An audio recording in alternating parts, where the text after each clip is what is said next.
What's up? It's your boy Karceno, man. And I wanted to speak to y'all directly so you can see me. No boogeyman stuff. I'm only 5'11", 217. Not a real menacing guy. But let's talk about the Taxstone interview with Beanie Sigel, the full interview. No snippet or nothing. I'm going to put the link in the description box so y'all can go there and listen to the entire show. To me, it was very enlightening because what the approach Meek was going to try to do was he's trying to put out this text message showing some of the lessons he's trying to teach Meek. But you understand from listening to Beanie Sigel that he's not lying. He's telling the truth about everything. So the thing, it reflects on Meek because it shows you the type of person he is. I mean, I could fill in a lot of those blanks Beans left out, but I'm not because he left them out on purpose. But there's other stuff that aligns with a lot of the stuff he's done in the past. And I'm going to tell you all about it.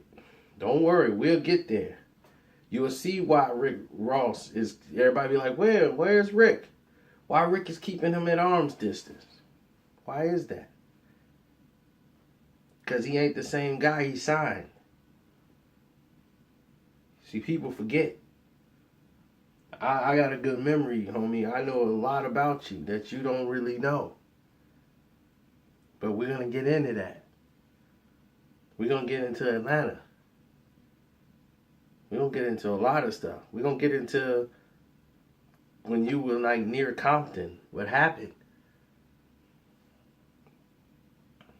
We'll get into that too. We're going to get into a lot of stuff that you probably won't even believe. So that's in the future. Let's stay in the present right now. What Beans was talking about was that they had a show in Reading, Pennsylvania, which ended up going to Game. Game ended up taking that six-figure deal, where he ended up performing in Reading, Pennsylvania.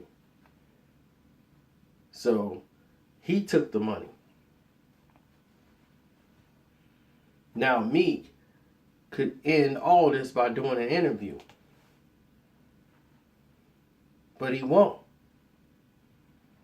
Meek could have went and shut it all down with an interview and say, look, I'm going to be real. I'm going to tell you what's going on. But he's not going to tell you what's going on. Do you know why? Because it makes him look like a chump. If he can come out and tell you the truth of what's going on. He can't do that. See, that's why when they sucker punch Beans, they couldn't go in and tell you nothing. They got to say, he broke the code, man. And we ain't gonna tell what all he told, but homie told, but we can't say it. So that people who around and be like, man, what's going on? What you do that for? They can be aligned with you. You see, that's what they do.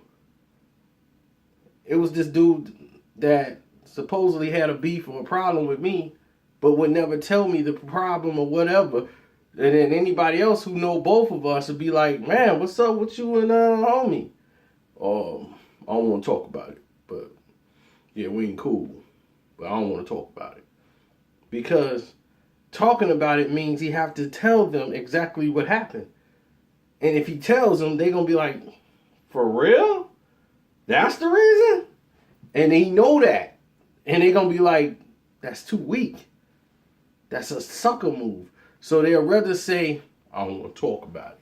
And let people's imagination go like it must be something really bad, when it's really nothing. And they just were looking, they know what they did was foul, so they looking for a way to cover their tracks. So, every move they've done have not worked or backfired. And they saying, you taking up for Beans. No, I understand Beans. We come from the same school. Don't you get it? We were here before the internet. So we're not brought up under this internet rule stuff. We play it for real. Which means that When you say it, you mean it. And if you ain't being correct, and if you got a problem with somebody, you address it right then and there. So you wanted to know, why did he go over to Game side? Or he didn't go over to Game side. He spoke to Game to make sure everything was 100 with them once Meek told him to fall back. He told you that, and he got the text to prove it. He got everything. Meek didn't come out and deny it. Meek ain't said nothing. Meek gonna try to get people because he talking about Lil Vert. He's right about Lil Vert. He's got purple hair, he got a purse, he got an earring in his nose. That ain't the type of dude you need at wartime. What Lil Vert gonna do? Dig it. Oh God, they busting them caps. I don't want to see that. That's not gonna help you. And when you in the trenches, you're gonna be looking for Lil Vert. In the trenches? No way.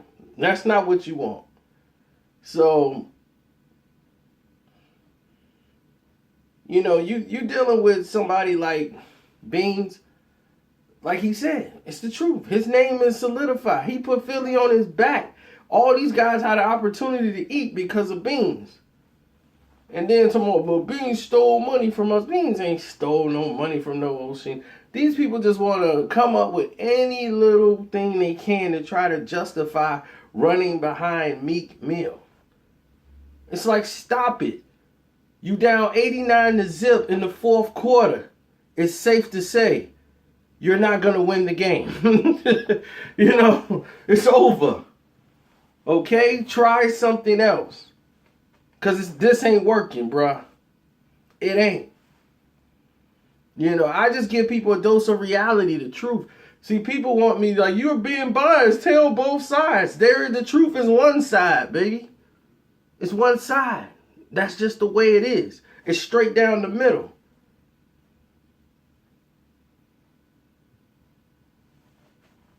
What else there to say, man? So I like the interview. Tax did the right thing.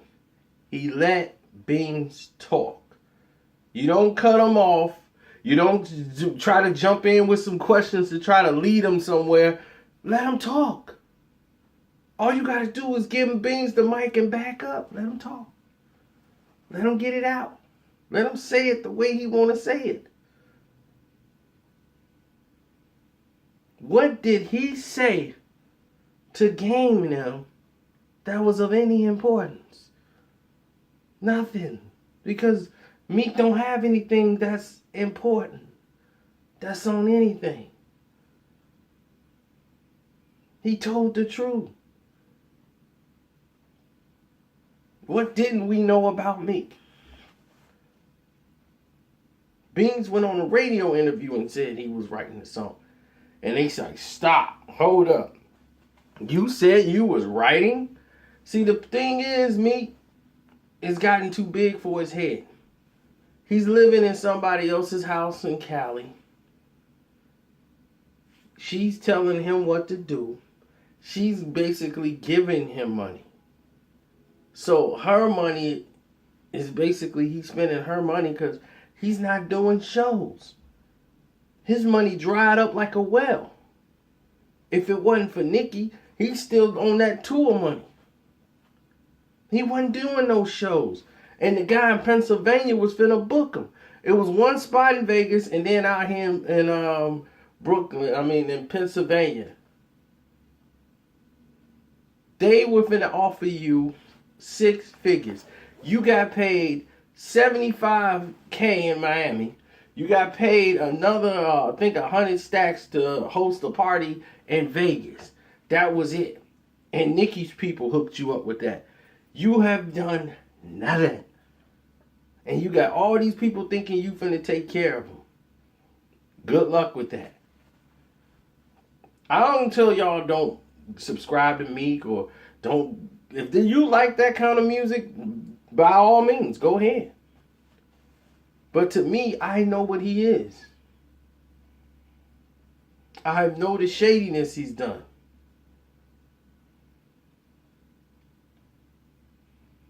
In the Atlanta situation, you are very lucky to be here. That will be explained later on in the future. But you're very lucky to be here. You are a very lucky man, because that's how we knew you weren't street then. When you made that stupid statement on Twitter that almost cost you your life. That wasn't a smart move. That wasn't a street move. Anybody from the streets, see, you didn't understand, man, and we'll talk about it in the future, but people who have to ask for a green light didn't need it no more, because you just gave it to them on Twitter. So if they do it and they come back and be like, look what he put on Twitter. He basically said, come and do me. We'll talk about that in the future. And we'll explain what happened in Atlanta. Not too many people know about it. Meek know a little bit.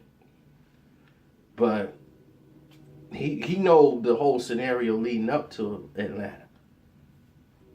But he'll be enlightened when we connect all the dots. And he go, wow. Because we know what you do. He sits back. He goes on his little tablet. He's on the internet. He's on the gram. Every day. On the gram. Social media. Twitter. Looking and seeing what people saying about him.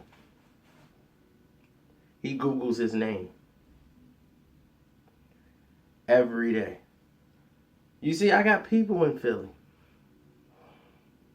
They right at the Temple Hospital, man. They work there. I got people that's work all the...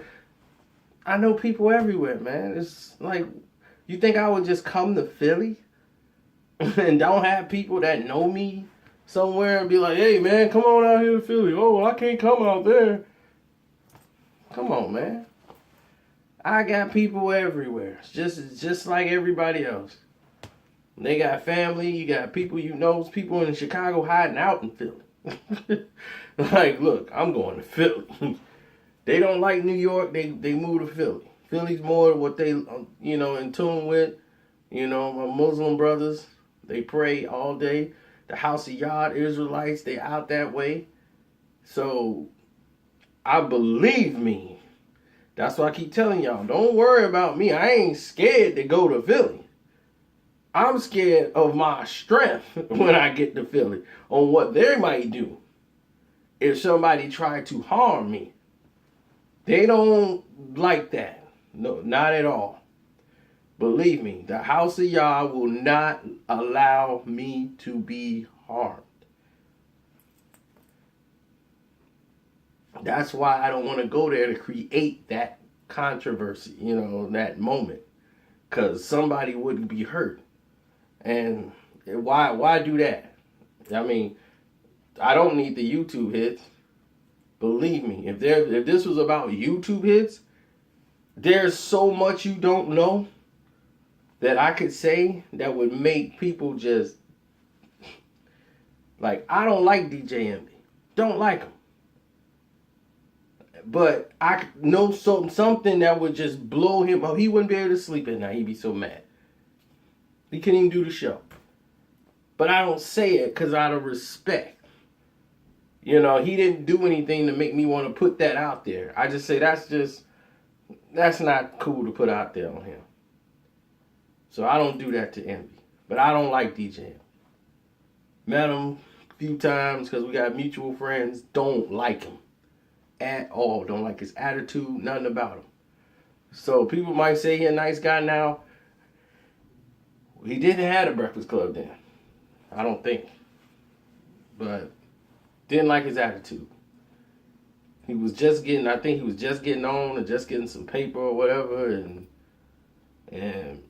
his attitude was a little too, too light skinned for me. And then Corrupt hates me. So, I mean, that's the truth is the truth. He hates me. He don't like my video I did about him and Foxy Brown, he hates it. He hate part 1 and part 2. Because, see, he don't understand. I could tell the full story and continue it on, which I could have done and made a part 3, which wasn't going to be great. But see, when people look at a story, like if I told a story and somebody else told a story about me, they might tell it in a style I might not be comfortable with, because I wouldn't have probably told everything in the story that make me look bad. I would, because I don't care, but other people wouldn't. They probably like I got a rep. So I'm going to omit that part out. But, I thought we both came to an agreement. I'm going to tell it to you straight. But I thought I did it in a very professional way. And I cut out certain things because I think that's too personal. It's too much in the home. So I don't want to go there. So let me do it that way, because that way it makes sense. So I didn't touch it. But if I touch that, me and him will probably throw hands if we see each other. And I'm a fan of Corrupt. That's the part that sucks. It's like I be at war with people I'm fans of more than anything, except for Meek Mill. Never was a fan. So to me, he can't rap. Don't like his songs. He doesn't follow the beat. He's just doing whatever he wants to do. And I don't know what you said, but I did say, and I told y'all 1,000 times, I don't care that he got a ghostwriter. It's the best move for him, because he sucks. His material sucks. So if he gets somebody who can make it sound organized, like, okay, well, he's all right. Well, yeah, all right. Well, maybe Meek, yeah, he's getting better. He needs that. He needs a writer. Believe me, he needs one bad. Because all he got is yes men. You know that. You don't need me to tell you that. He gonna hit that booth up, and it's gonna be a bunch of ghostwriters. A bunch of homies in it. What y'all think of that one? Man, it was cold, man. Oh, man, my face is scrunched. He got them dudes. So that's what they gonna do. They just gonna kiss up to him because he think they gonna give him some money. Or he gonna give him like 20, here's $100. He don't break them off nothing like that. He'll give him some jewelry and change that he got out, that he's gonna write off as a tax thing on his little LLC. But he ain't on like that no more. He thinking like, man, I got like $4 million. He keep bragging about money. Like, dude, you got $4 million. Nicki gave you that money. You ain't making nothing. And right now, you better try to work with Ross. That's all I can tell you. Because it's finna get spooky for you. Now, you can go pop a willy to that.